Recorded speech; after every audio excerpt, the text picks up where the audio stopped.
The Path of Prosperity, Chapter 6, The Secret of Abounding Happiness. How is it possible to find real happiness by centering ourselves in those things which, by their very nature, must pass away? Abiding in real happiness can only be found by centering ourselves in that which is permanent. Rise, therefore, above the clinging to and craving for impermanent things, and you will then enter into a consciousness of the eternal. And as, rising above self, and by growing more and more into the spirit of purity, self-sacrifice, and universal love, you become centered in that consciousness, you will realize that happiness which has no reaction, and which can never be taken from you. The heart that has reached utter self-forgetfulness in its love for others has not only become possessed of the highest happiness, but has entered into immortality, for it has realized the divine. Look back upon your life, and you will find that the moments of supremest happiness were those in which you uttered some word or performed some act of compassion or self-denying love. Spiritually, happiness and harmony are synonymous. Harmony is one phase of the great law, whose spiritual expression is love. All selfishness is discord, and to be selfish is to be out of harmony with the divine order. As we realize that all-embracing love, which is the negation of self, we put ourselves in harmony with the divine music, the universal song, and that ineffable melody which is true happiness becomes our own.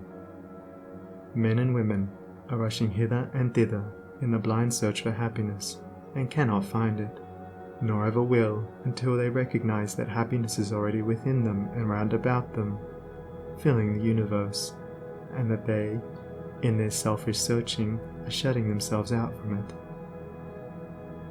I followed happiness to make her mine, past towering oak and swinging ivy vine. She fled, I chased, o'er slanting hill and dale, o'er fields and meadows in the purpling vale.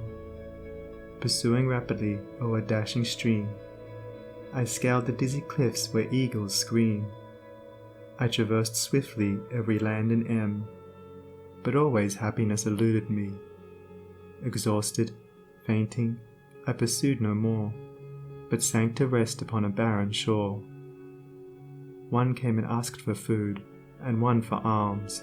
I placed the bread and gold in bony palms. One came for sympathy, and one for rest. I shared with every needy one my best.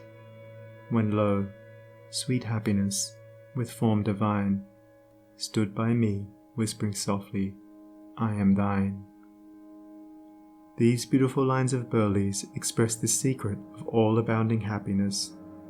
Sacrifice the personal and transient, and you rise at once into the impersonal and permanent. Give up that narrow cramped self that seeks to render all things subservient to its own petty interests, and you will enter into the company of the angels, into the very heart and essence of universal love. Forget yourself entirely in the sorrows of others and in administering to others, and divine happiness will emancipate you from all sorrow and suffering.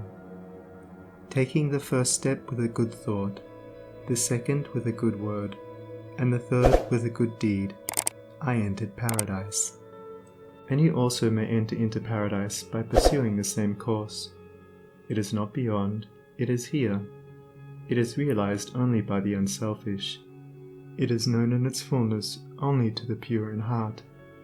If you have not realized this unbounded happiness, you may begin to actualize it by ever holding before you the lofty ideal of unselfish love, and aspiring towards it. Aspirational prayer is desire turned upward. It is the soul turning toward its divine source, where alone permanent satisfaction can be found. By aspiration, the destructive forces of desire are transmuted into divine and all-preserving energy. To aspire is to make an effort to shake off the trammels of desire.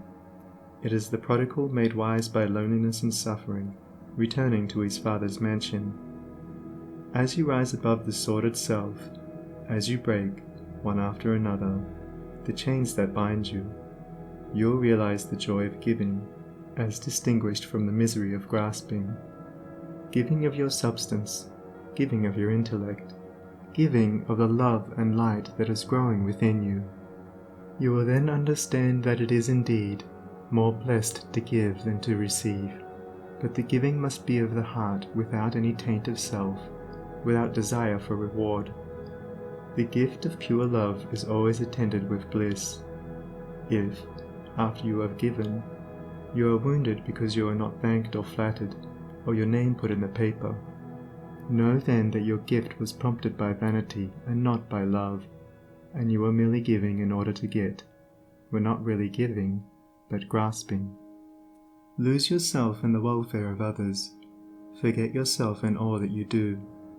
This is the secret of abounding happiness. Ever be on the watch to guard against selfishness, and learn faithfully the divine lessons of inward sacrifice. So shall you climb the highest heights of happiness, and shall remain in the never-clouded sunshine of eternal joy, clothed in the shining garment of immortality.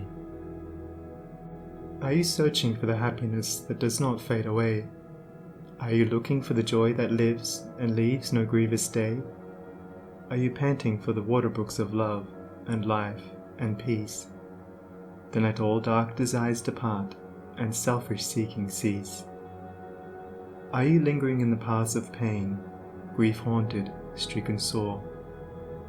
Are you wandering in the ways that wound your weary feet the more? Are you sighing for the resting place where tears and sorrows cease? Then sacrifice your selfish heart and find the heart of peace. Thank you for watching. Let me know in the comments if you liked this video. Don't forget to subscribe, like, and share it to your friends. See you on the next video.